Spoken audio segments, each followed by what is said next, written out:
On a cold, rainy afternoon, November 24th, 1971, a man walked into a major airport and bought a ticket under the name Dan Cooper.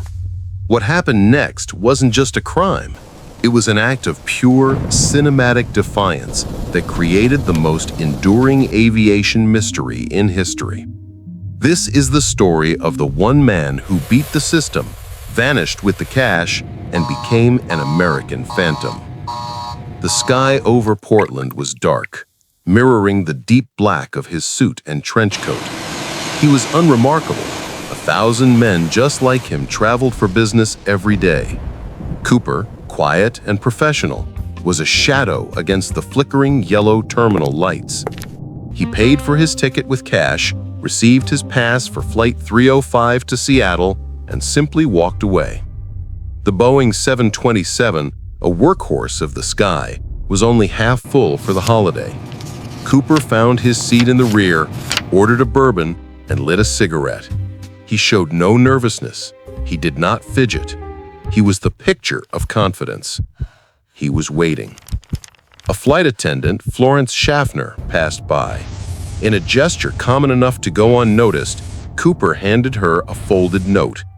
Florence, assuming it was a gentleman's number, tucked it away. But Cooper's voice, calm and polite, was the trigger. "Miss, you'd better look at that note. I have a bomb." Florence's blood ran cold. She unfolded the paper.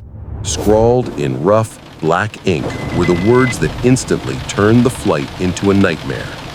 She sat beside him, heart pounding, but her face a mask of training. "Show me," she demanded. Cooper obligingly opened the briefcase just enough for the red flare of his threat to be seen.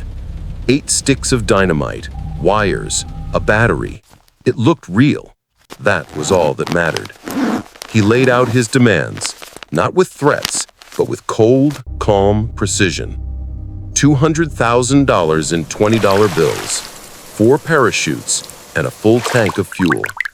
Chaos erupted on the ground. The FBI was scrambled. Bank managers were pulled from their Thanksgiving dinners. Money was counted. 10,000 individual $20 bills, their serial numbers meticulously photographed by government agents. No tricks, they would pay. Meanwhile, Captain William Scott kept the plane circling over Seattle, burning fuel while the crew secured the bomb threat. Cooper was patient. He ordered another bourbon.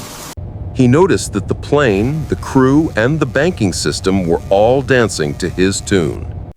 The plane finally landed, taxiing to a dark, remote corner of the runway. The night was stormy, the ground slick with rain. One by one, the passengers were let off into the dark. They had no idea they had just been sitting on a bomb. Then came the exchange. A briefcase filled with cash, 4 parachutes. Cooper inspected them like an expert. He rejected the first set, too flimsy.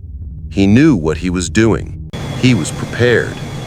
With the cash and the parachute secured, the crew returned to the cockpit. Cooper gave his final instructions.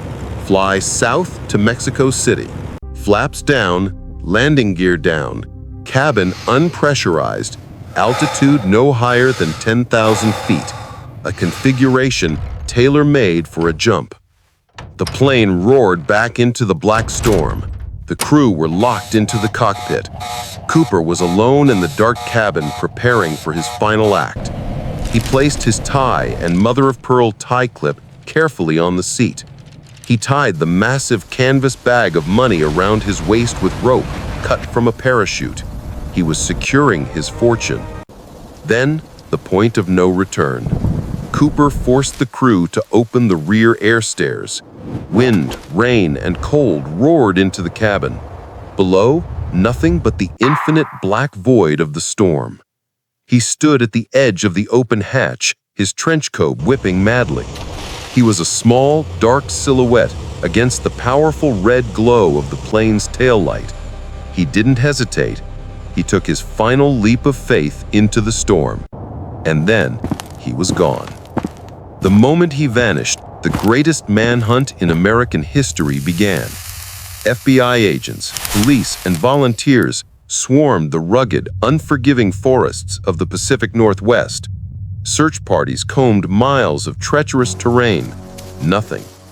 For years, the case remained cold. Then, 9 years later, 8-year-old Brian Ingram found a cache of rotting $20 bills by the Columbia River. The serial numbers matched. It was Cooper's money. But where was Cooper? Did he drown in the deadly river currents? Did he survive and simply disappear, using his technical knowledge to forge a new life? The man who called himself Dan Cooper remains the only unsolved skyjacker in history. He left behind a legacy of brilliant planning, a desperate act, and one chilling final question. Did he make it? The money may have been found, but the legend of the phantom in the trench coat lives on, swallowed by the storm and the shadows of American history.